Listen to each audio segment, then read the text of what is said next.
പുരുഷ വനിതാ ടീമുകൾക്ക് 2020 ലോകകപ്പ് സമ്മാനത്തുക തുല്യമാക്കി ICC. ജേതാക്കൾക്ക് ലഭിക്കുക 19.5 കോടി രൂപ. ഒക്ടോബറിൽ തുടങ്ങുന്ന വനിതാ ലോകകപ്പ് മുതൽ പ്രാബല്യത്തിൽ.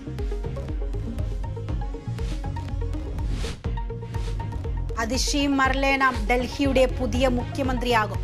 AAP നിയമസഭാ കക്ഷി യോഗത്തിൽ തീരുമാനം. കേജ്രിവാളിന്റെ മാർഗനിർദ്ദേശത്തോടൊപ്പം പ്രവർത്തിക്കുമെന്ന് അതിഷി. सभी दिल्ली वाले इतने गुस्सा हैं, भारतीय जनता पार्टी के षड्यंत्र से नाराज हैं और अपने बेटे अपने भाई अरविंद केजरीवाल जी को फिर से दिल्ली का मुख्यमंत्री देखना चाहते हैं. അരവിന്ദ് കെജ്രിവാൾ വൈകിട്ട് രാജിക്കത്ത് കൈമാറും. നടിയെ ആക്രമിച്ച കേസിൽ ഒന്നാം പ്രതി പൾസർ സുനിക്ക് ജാമ്യം.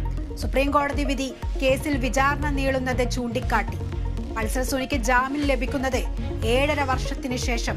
അതിജീവിതയ്ക്ക് പോലീസ് സുരക്ഷ ഉറപ്പാക്കണമെന്ന് ഉമാ തോമസ് MLA. നിപ ജാഗ്രതയിൽ മലപ്പുറം. രോഗബാധയ്ക്ക് ഏറ്റവും സാധ്യതയുള്ളവരുടെ പട്ടികയിൽ 26 പേർ. 13 പേരുടെ പരിശോധനാ ഫലം നെഗറ്റീവെന്ന് ആരോഗ്യമന്ത്രി. രോഗലക്ഷണമുള്ളവരെ കണ്ടെത്താൻ ആരോഗ്യ സർവേ തുടരുന്നു. തിരുവാലി മമ്പാട് മേഖലയിൽ കർശന നിയന്ത്രണം. മലപ്പുറത്ത് UAE-യിൽ നിന്നെത്തിയ യുവാവിന് കുരങ്ങുപനി ലക്ഷണം. എടവണ്ണ സ്വദേശി മഞ്ചേരി മെഡിക്കൽ കോളേജ് ആശുപത്രിയിൽ നിരീക്ഷണത്തിൽ. സ്രവം പരിശോധനയ്ക്ക് അയച്ചെന്ന് ആരോഗ്യമന്ത്രി. 10 വർഷത്തിന് ശേഷം ജമ്മു കശ്മീർ നാളെ വോട്ടെടുപ്പ് കേന്ദ്രങ്ങളിലേക്ക്. ആദ്യഘട്ട വോട്ടെടുപ്പ് 24 നിയമസഭാ മണ്ഡലങ്ങളിൽ. ജനവിധി തേടുന്നത് മുഹമ്മദ് യൂസഫ് തരിഗാമി, ഗുലാം അഹമ്മദ് മിർ തുടങ്ങിയ പ്രമുഖർ.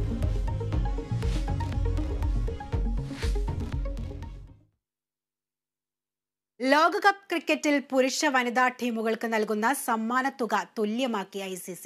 അടുത്ത മാസം UAE-യിൽ നടക്കുന്ന 2020 ലോകകപ്പോടെ പുരുഷന്മാർക്കും വനിതകൾക്കും തുല്യമായ സമ്മാനത്തുക നൽകുമെന്ന് അന്താരാഷ്ട്ര ക്രിക്കറ്റ് കൗൺസിൽ പ്രഖ്യാപിച്ചു. കൂടുതൽ വിശദാംശങ്ങൾ നൽകാൻ അതുല്യ രാമചന്ദ്രൻ ചേരുന്നുണ്ട്. അതുല്യ, സുപ്രധാന